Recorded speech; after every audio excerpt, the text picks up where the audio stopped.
पुराणों के अनुसार समुद्र मंथन को लेकर कहा जाता है कि एक बार महर्षि दुर्वासा के श्राप के कारण स्वर्ग श्रीहीन यानी कि धन वैभव और ऐश्वर्य से विहीन हो गया था।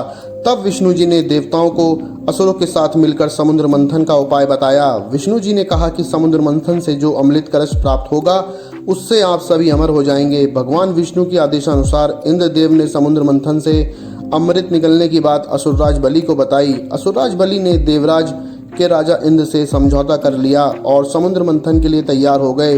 मंदरांचल पर्वत को मथनी तथा वासुकी नाग को नेति बनाया गया। उसी वासुकी नाग का गुजरात में एक जीवाश्म मिला है। यह करीब 4.5 करोड़ साल पुराना है।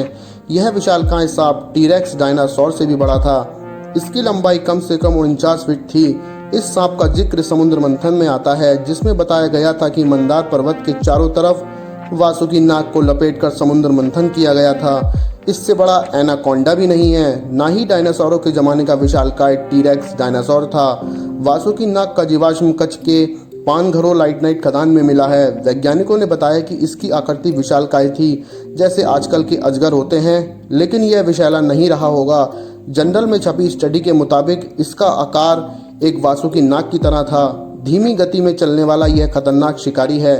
यह एनाकोंडा और अजगर की तरह अपने शिकार को दबाकर मार डालता था, लेकिन जब वैश्विक स्तर पर धरती का तापमान बढ़ने लगा तो इनकी आबादी खत्म होने लगी। इनका वजन करीब 1000 किलोग्राम के आसपास था। वासुकी नाग को हिंदू भगवान शिव का नाग कहा गया है। इसे सांपों का राजा कहते थे। यह ऐतिहासिक सांप तीतनाबोआ के विरोधी माना जाता है। तीतानोबोआ के जीवाश्म की खोज कोलंबिया के एक कोयला खदान में 2009 में हुई थी। वह करीब 42 फीट लंबा होता था।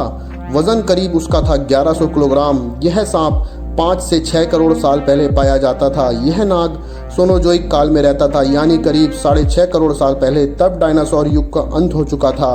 वासुकी नाग की रीढ़ की हड्डियों का जो सबसे बड़ा हिस्सा मिला है वह 4.5 इंच चौड़ा है। इससे पता चलता है कि वासुकी नाग का शरीर कम से कम 17 इंच चौड़ा था। इसकी खोपड़ी नहीं मिली है। फिलहाल इसकी खोजबीन जारी है।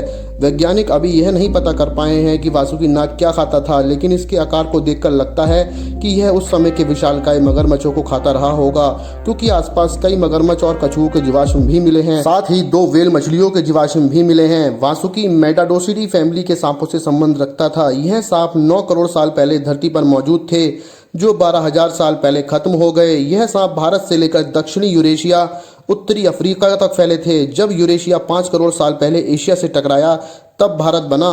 तो दोस्तों, ये वीडियो आपको कैसी लगी कमेंट बॉक्स में हमें जरूर बताएं। मिलते हैं अगली वीडियो में, तब तक के लिए धन्यवाद।